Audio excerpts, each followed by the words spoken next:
président Yaya Jammeh bu président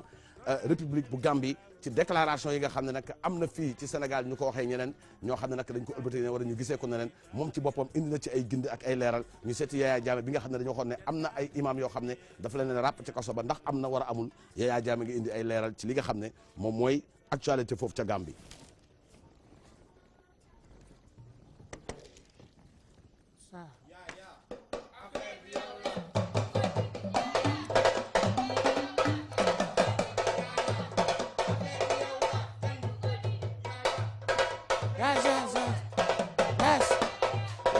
Yes, because kontaan naa trop maa leen di garam di leen santa di santa yàlla Sénégal nag ñu ngi wax ay wax yoo xam ne dafa indi coow man jullit la dama gëm yàlla duma jël mukk ci àddina koo xam ne imam la nga jiite ma la nan la cukki nan la cakat ci kaso bi duma ko def mais le koo xam ne da ngay jàpp ay picc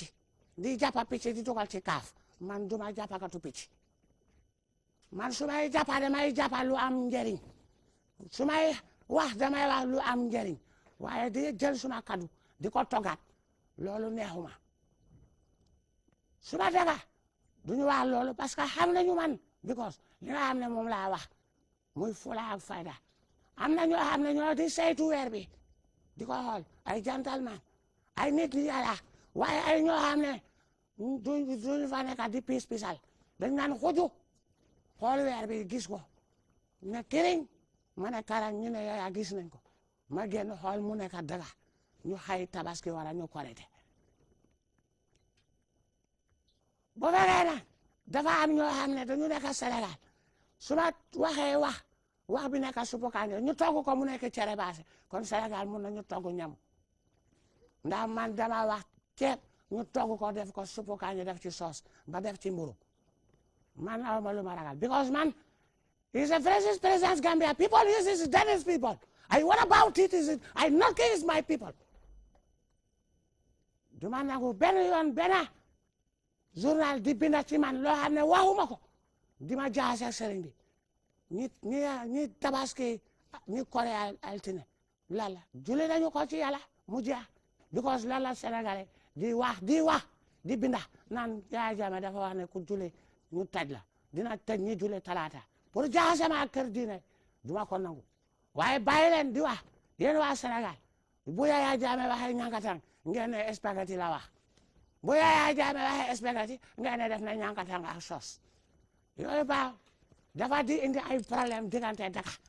ndax jama ci journaliste la commencé dañu war a xam ne ñoom ñooy taal ñooy taka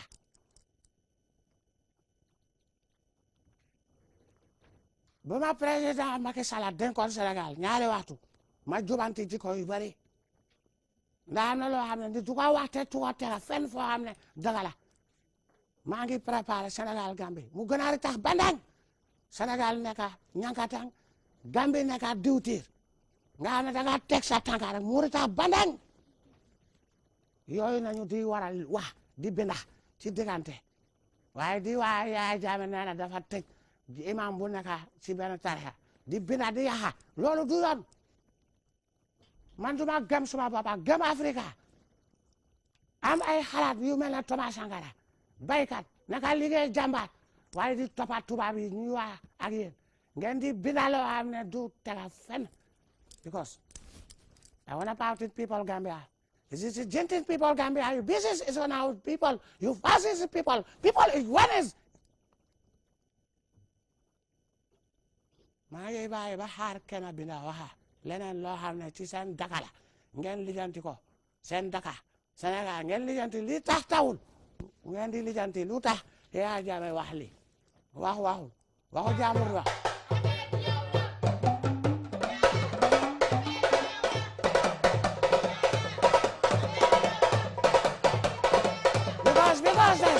because it's sosis maa leen di ñaanal yàlla may leen taw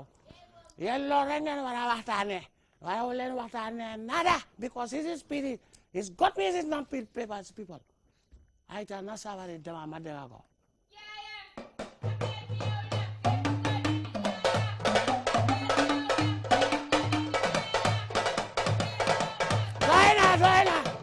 man su ma meree dama funke te su ma funke dama toj seen kaw moo tax bëgguma di gaaw a mer ay ca